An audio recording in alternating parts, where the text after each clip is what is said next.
11h17, a gente recebe agora ele, Gustavo Cruz, estrategista da RB Investimentos, aqui na nossa programação. Muito bem-vindo, Gustavo, bom dia. Bom dia para toda a equipe aqui da BMC, bom dia para você que está nos acompanhando. Obrigada. Gustavo, são pontos aqui, vários pontos que eu quero abordar com você, mas já aproveitando essas falas de Gabriel Galípolo, né, na deixa ali em relação à ata, né, divulgada hoje do Banco Central, queria entender um pouco também da sua leitura sobre essa ata. Copom, acho que tem mostrado ali um pouco mais preocupado com as questões dos riscos no cenário, que a gente até já falou bastante sobre isso desde o comunicado da semana passada, mas acho que na ata vem muito bem claro em relação a isso, né? Queria entender como que você realmente, de fato, interpretou a ata, se os juros lá fora, fiscal aqui expansionista, devem realmente aí de fato limitar o tamanho do corte da Selic nas próximas reuniões? Acredito que nas próximas reuniões, sim. Eu imagino que para novembro a gente deve ter mais um corte de 0,50 e para dezembro a aposta majoritária vai ser essa. Vai ter chances de ser um pouco maior? Sim, porque ainda falta vários meses ainda para encerrar o ano e isso pode modificar muita coisa no cenário. Mas a tendência é que a gente tenha 2 cortes de meio, um em novembro e um em dezembro. Depois de dezembro, aí sim, a ata dá margem para que a gente interprete que existe chance de ir para um ritmo mais forte. Eles mencionam que antes eles estavam acompanhando o desenho do arcabouço fiscal, agora quanto que essa meta vai ser cumprida ou não, quanto que vai ser modificada, que a parte externa preocupa na questão de China, o quanto que está desacelerando. E de Estados Unidos eles até mencionam um pouco a política monetária, falam sim sobre qual é o risco, né, que vai vir de lá ou não, mas ainda muito incipiente. Tem que acompanhar mais as decisões desse ano e ainda tem bastante tempo para ano que vem. O Gustavo, inclusive, ele fala aqui, ó, já ouvi gente do mercado dizendo que prefere déficit maior e menos impulso fiscal. Existe alguma desconfiança em relação à execução do arcabouço fiscal? Queria até que você comentasse também um pouco sobre essas falas ali de Gabriel Galípolo, né? A gente tem colocado muito essa discussão, principalmente aí do fiscal, e o próprio Banco Central cita, né, essa grande preocupação também aí com esse déficit zero não ser alcançado e até mesmo em possibilidades de alterar a meta. O mercado prefere mesmo o déficit maior e menos impulso fiscal? Eu acredito que o mercado gostaria mesmo que o Banco Central, que o governo conseguisse entregar as metas. Eu imagino que não tenha essa de prefere um cenário negativo ou outro cenário negativo menos pior. Na verdade, se você pega desde que o arcabouço foi apresentado, seu desenho lá para março, abril, em diante, o Boletim Focus nunca precificou que perto da meta seria entregue pelo governo. E agora essa semana piorou ainda mais a expectativa para o ano que vem. Está chegando perto de 1 ponto de déficit e parece que se zerar até o final desse mandato já vai ser uma façanha para que as expectativas estão mostrando. Pode ser uma surpresa positiva e que a gente consiga melhorar o equilíbrio fiscal, a gente torce para que seja. Mas por enquanto ninguém está trabalhando muito com esse cenário. O que dá margem, obviamente, se você está confiante nesse aspecto do governo, para uma oportunidade de ganhos mais adiante. Se você consegue entregar um fiscal melhor nos próximos anos, você vai ter uma queda na precificação de juros mais longos. Mas, por enquanto, ninguém está precificando muito isso. Gustavo, bom dia. Sempre bom dia. Muito bom poder conversar contigo aqui nos estúdios. E tem uma questão importante, né? Porque a gente sempre estava comentando, né, a respeito das decisões do Banco Central, olhando muito dado após dado aqui no Brasil, olhando o cenário, né, que pelo menos de inflação acaba sendo um pouco mais comportado, o fiscal acabou voltando para o radar, mas tem algumas questões ainda sendo endereçadas pelo governo, pelo Congresso Nacional, e parece que o Banco Central pesou um pouco mais a mão no cenário externo, né? É uma preocupação muito grande do Banco Central, toda a dinâmica que a gente vê nos Estados Unidos, na China, isso está bastante claro, né, e bastante carregado nesse comunicado, nessa ata que a gente percebeu hoje, né?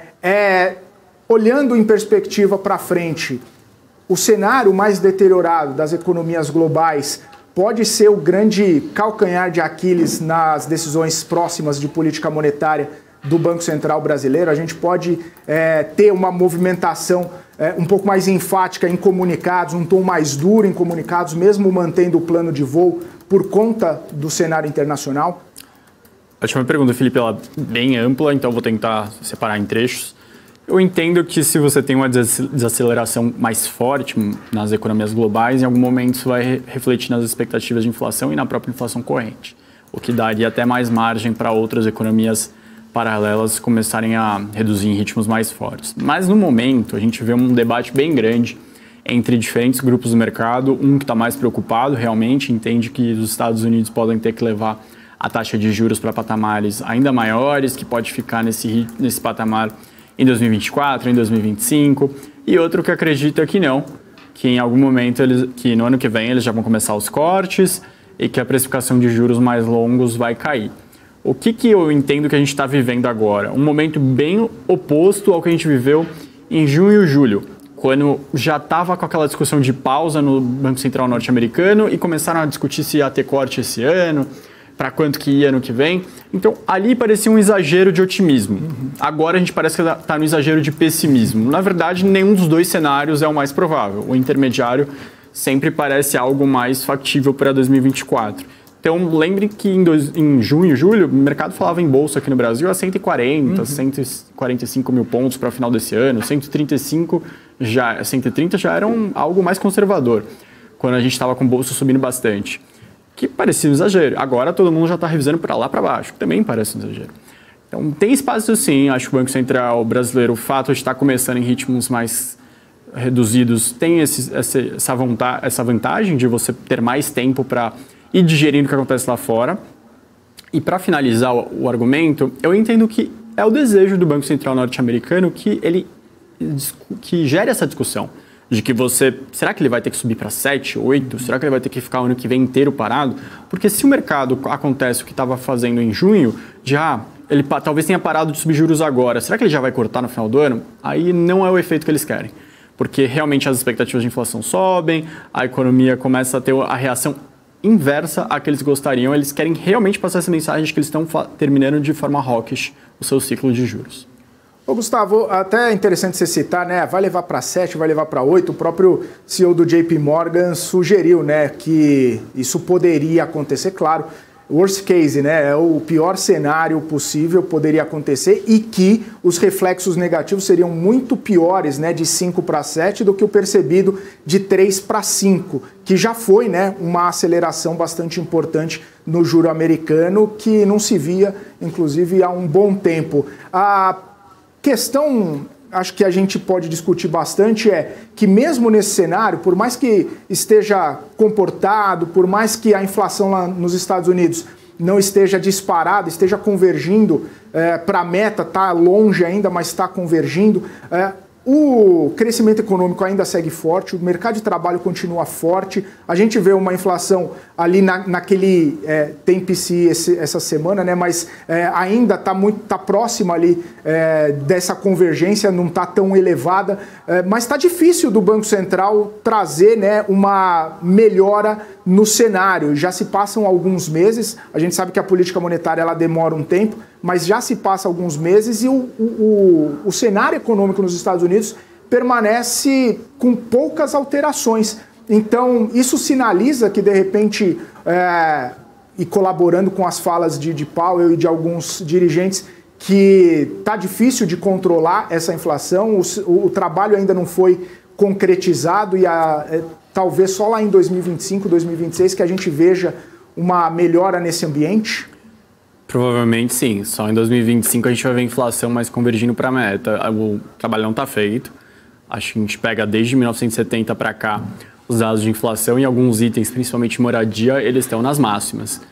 E mesmo com tudo que aconteceu no ano passado, que a inflação esteve no pico por conta da guerra da Ucrânia, depois esse ano voltou com tudo, parte de moradia nos Estados Unidos bem linear e de forma alta. O que dificulta muito o Banco Central falar que o trabalho está feito. Agora, que ano que vem a gente pode ter sim alguns reflexos da economia indo para patamares um pouco mais fracos e a inflação desacelerando, isso provavelmente vai acontecer sim. A gente já está tendo alguns efeitos dos juros, existem discussões lá de que quantos trimestres, né, demora mais, demora menos, mas a gente sabe que tem reflexos na economia e a política monetária faz efeito, funciona. Isso vai começar a ser refletido mês após mês, trimestre após trimestre. Quando a gente vê discussões, precisa subir muito, é bem na linha de, será que a gente não está no pior dos cenários? Será que agora a gente realmente não vai conseguir domar a inflação? É sempre aquela preocupação um pouco mais excessiva. E para amarrar com o Brasil, com emergentes, eu entendo que a gente está num cenário bem diferente do que a gente estava 20 anos atrás, 25 anos atrás, quando a gente... Se é fritura profissional, é com Dorata. Perfeita para o seu negócio. Faça o teste você também. bem mal para países emergentes. De 20 anos para cá, a gente viu países emergentes fazendo diversas reformas, tendo situações fiscais mais equilibradas, o Brasil, obviamente, fugindo um pouco disso, mas tendo taxas de juros menores, inflações mais controladas, avanços econômicos ocorreram. A situação dos Estados Unidos é de ter um balanço bem maior. O balanço do Banco Central norte-americano triplicou durante a pandemia. E também a gente vê um desgaste na parte fiscal do próprio Estados Unidos. Estados Unidos que entrou na pandemia um pouco abaixo, né, de 100% do PIB de endividamento, agora está em quase 130%.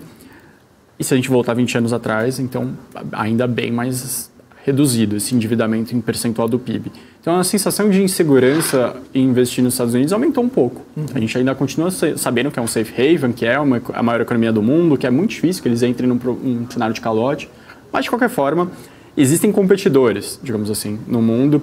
Não é mais aquele cenário de 20 anos atrás. Dificilmente a gente teria bancos centrais já reduzindo juros se os Estados Unidos ainda estivesse subindo. Acho que as coisas mudaram um tanto.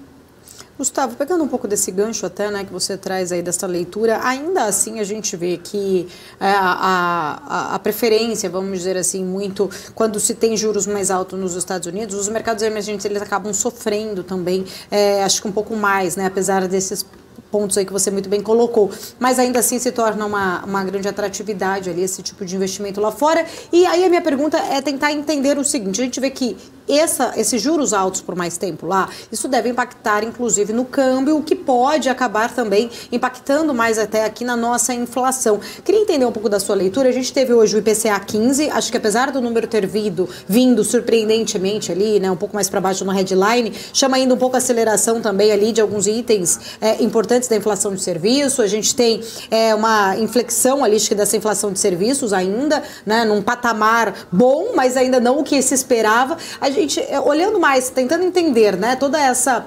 consequência desse fato da gente ter esses juros mais altos lá fora, até quando, de fato, a gente pode se preocupar para o peso que isso pode acabar trazendo para a nossa inflação aqui também? Perfeito. Eu entendo que isso vai talvez fazer com que o ciclo de juros aqui no Brasil ele seja mais longo e menos intenso. Então, provavelmente, o mercado vai começar a precificar que não vai ser só no primeiro trimestre e para o segundo trimestre que a gente vai ver boa parte do ciclo ocorrendo, que ele pode demorar um pouco mais ainda para que o Banco Central aqui realize. A gente nem tem tanta certeza se vai ser essa dinâmica, porque justamente o que está acontecendo hoje na cabeça do Banco Central do Brasil, do Banco Central dos Estados Unidos, pode ser que daqui 6 meses, quando a gente estiver fechando o primeiro trimestre do ano que vem, as coisas tenham mudado completamente. Assim como no começo do ano, as coisas mudaram completamente para agora. No começo do ano, a gente viu o Fed observando aquela desinflação muito intensa, preocupado se já não deveria pausar, já reduzir o ritmo. Olhando para trás, talvez eles teriam feito um aperto monetário ainda naquele ritmo de alta de 0,5. O Banco Central Europeu, a mesma coisa. Mas é isso, mês após mês as coisas mudam, os indicadores mudam, o comportamento das pessoas muda e provavelmente daqui a 6 meses não vai ser diferente. Agora, a ideia do Banco Central norte-americano é passar essa mensagem mais dura para que as expectativas de inflação não disparem. O Banco Central do Brasil é a mesma coisa, só que aqui a gente está cortando, lá eles estão subindo. No meio do ano que vem, pode ser que a gente já tenha uma precificação muito grande de que os Estados Unidos vai fazer um corte de juros relevante no ano que vem, mais um ainda mais forte em 2025, e isso segure um pouco a força do dólar. Mas em algum momento a gente vai ter sim essa pressão altista no câmbio brasileiro por conta desse diferencial menor. Gustavo, eu queria comentar, né, que você comentasse até inclusive sobre uma outra notícia.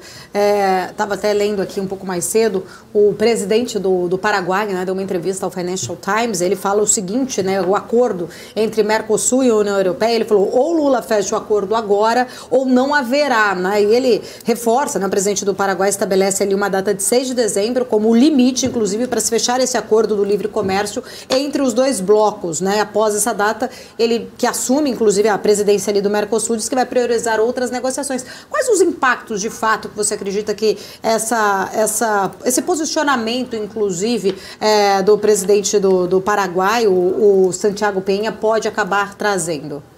Eu acredito que ele vai, mais uma vez, tentar colocar um ultimato na União Europeia para que eles acelerem essa discussão. A gente vê uma força muito grande de produtores rurais na Europa, um protecionismo muito grande, para que eles não tenham que competir com os produtores sul-americanos, que têm uma vantagem comparativa, têm uma produtividade muitas vezes até maior. E isso acaba sendo mascarado um pouco sobre argumentos ambientais. Isso foi dito durante o governo Bolsonaro, está sendo dito durante o governo Lula. Aparentemente não teria muito o que fazer para que eles não derrubassem esse argumento.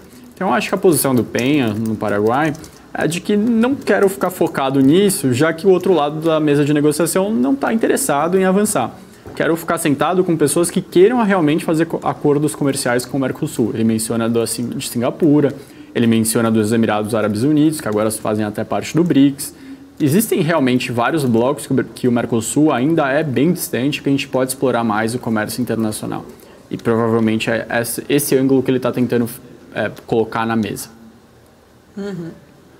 Inclusive, né, estava até aqui olhando, né, essa data que ele assume, né, segundo, até falando aqui, o presidente brasileiro também se opõe a um dispositivo dos acordos de compra governamentais, né, que autorizam então as empresas europeias a participar dessas licitações públicas no país aí do Mercosul em condições de igualdade com essas empresas locais, né, e isso de fato acabaria, de alguma forma, poderia prejudicar, de repente, pequenas e médias empresas aqui no Brasil. Você acha que isso o Brasil vai perder? A pergunta básica é o seguinte: a gente perde o que, de fato, se esse acordo não for assinado?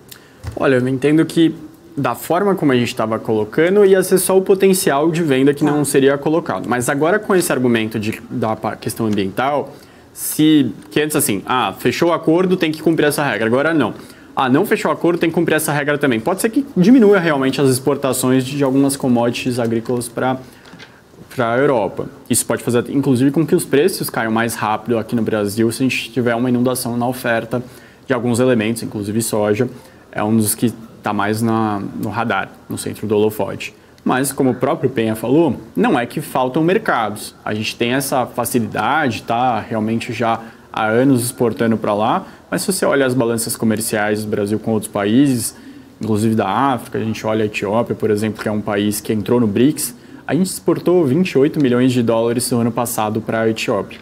A Etiópia importa proteína animal, proteína vegetal, compra produtos agrícolas, enfim, coisas que a gente exporta. Então, na verdade, existem mercados, a gente precisa realmente direcionar, que já estava bem consolidado. Eu imagino também que se a gente tiver uma pressão de alta nos preços na Europa por conta desse argumento, desse elemento agora da necessidade de mais requisitos ambientais, vai existir uma reclamação interna também da população ao sentir uma inflação mais alta.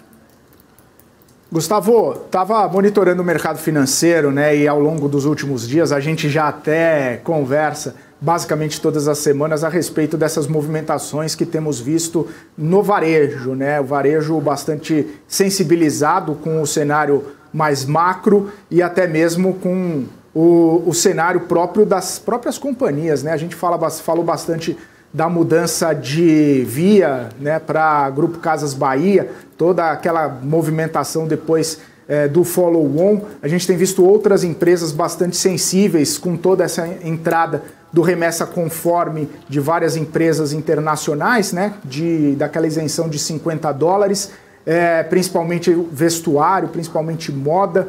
Isso tem pesado bastante. E a gente tem visto recentemente algumas movimentações até mesmo da Marisa, né? Marisa, que anunciou o grupamento de ações, hoje mesmo divulgou uma projeção, né, de receita para o ano que vem.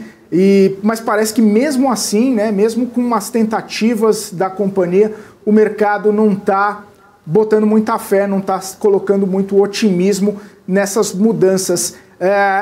Claro que o macro acaba impactando bastante, mas nem o micro ali, né, o gerenciamento da empresa, tentativas de movimentações acabam trazendo um cenário um pouco mais, ou uma perspectiva um pouco mais otimista. O cenário está precificando que o cenário ruim vai continuar por anos e anos nessas companhias. Como que está essa visão, Gustavo? Como que você analisa, né, essa projeção tão pessimista para o varejo? Parece que todas vão quebrar, é isso que o mercado está sinalizando, que não vai haver mais varejo no futuro de tão ruim e deteriorado que está o cenário?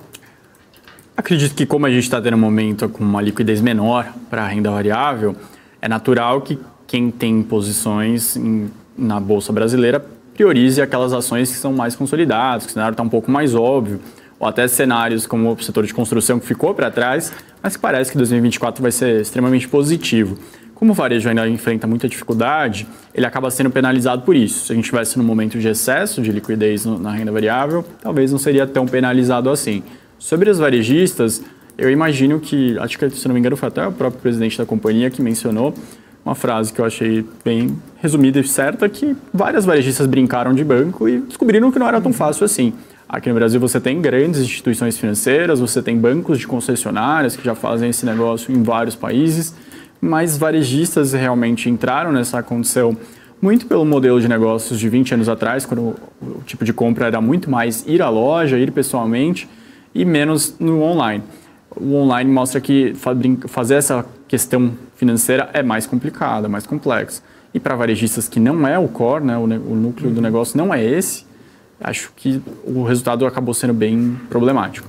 Então, quanto mais as varejistas se afastarem disso, eu acho que é melhor. Eu não vejo nenhuma como ter um grande impulso no resultado financeiro, o resultado da empresa como um todo, vindo dos seus bancos. Às vezes, como a gente viu na própria Marisa, acaba sendo algo que puxa para baixo. A empresa precisa tirar dinheiro de outras frentes para colocar no seu banco. Então, isso não é tão bom.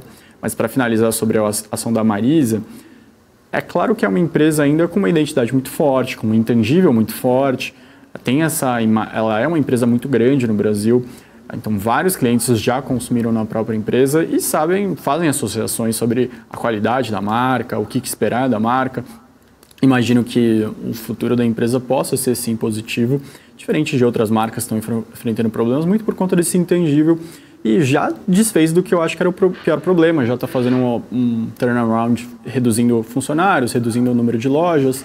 Diferente da Casas Bahia, eu acho que aí sim você tem algo que seria desejável por outras marcas. Ela pode viver um momento um pouco Hering, como foram nos últimos anos, no qual muitas pessoas achavam muito difícil entender como ela conseguiria dar essa volta por cima, mesmo fazendo alguns movimentos, mas pode ser que alguma empresa se interesse, algum grupo de moda, e eu acho que faz todo sentido. Maravilha. É interessante essa questão do banco, né? Como você muito bem falou, muitas varejistas colocaram para dentro do seu negócio um crediário ali, né? Uma instituição financeira, e com juro baixo até dá um retorno, né? Você capta, você, né, coloca um crédito ali, faz cartão e tudo mais, mas aí quando começa a inadimplência a pegar, aí tem que ter uma estrutura para segurar. Até banco, né, Gustavo? A gente fala de algumas decisões, e inclusive muitos analistas, né, falam de algumas decisões tanto quanto equivocadas do próprio Bradesco no setor de crédito, e já está complicado, né, com o cenário, para varejista trazer esse cenário para dentro da sua operação, fica um pouco mais complicado ainda. Você acha que é essa tendência? Lembro, inclusive, que a gente falou em alguns momentos da própria Via, Grupo Casas Bahia, com o Banqui, né, que em algum momento até trouxe um resultado interessante, sustentou, né, alguns resultados interessantes para a companhia quando o outro lado não estava funcionando muito bem, mas agora você acredita que seja essa dinâmica, essa tendência, instituição financeira, setor financeiro dentro das varejistas tendem a ser retirados da operação para respirar, para trazer uma melhor perspectiva para as empresas? Você pode terceirizar, você pode fazer como ela está fazendo, pode ter a logomarca, você pode fazer o seu cartão lá dentro, mas quem faz a gestão de crédito não é a empresa. Ela não precisa ter um departamento para avaliar se os clientes dela deveriam ter maior ou menor crédito. Você pode terceirizar isso para uma instituição aí sim bem focada, que ela sim, você chega lá, pede a avaliação, a empresa dá, e a Marisa ou qualquer outra varejista decide se vai prosseguir ou não com a oferta de crédito. Agora, mais para frente, eu imagino que as varejistas já entenderam que não é para você sair ofertando crédito, entendendo que isso vai dar um market share maior para ela, vai consolidar. A palavra, não sei, por falta de outra, é prender o cliente dentro do seu ambiente, do seu ecossistema e fazer com que ele consuma mais e mais e mais. Acho que essa tentativa não funciona tão bem. Eu prefiro que as empresas consolidem, fidelizem seu cliente de outras maneiras do que via crediário. Maravilha, Gustavo. Queria suas considerações finais aqui para a nossa semana, por favor. Perfeito. Olha, eu entendo que agora fazendo a mudança de mês, mais uma vez, vários clientes sempre se perguntam o que vão fazer. Eu entendo que a gente está naquele momento que está no pior, assim, de pessimismo. Não é aquele... A gente passou por aquele momento de junho e julho no qual todo mundo queria comprar renda variável, muito cliente tem um perfil agressivo arrependido, será que não perdi o bonde, que eu deveria ter entrado e não entrei? Agora está ao contrário, será que eu me excedi, eu entrei antes do que eu deveria? Eu acho que é nenhum nem outro. A gente está realmente seguindo o ciclo de corte de juros aqui no Brasil. A gente até vê alguma desvalorização no câmbio, mas não é aquela desvalorização explosiva como em décadas passadas, quando a gente vê alguma tentativa de mudança na política de juros.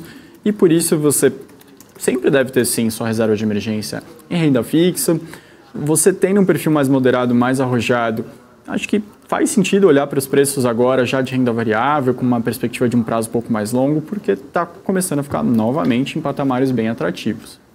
Maravilha, Gustavo. Quero agradecer. Muito obrigada, sempre um prazer. Até semana que vem. Até semana que vem, gente. Tá certo.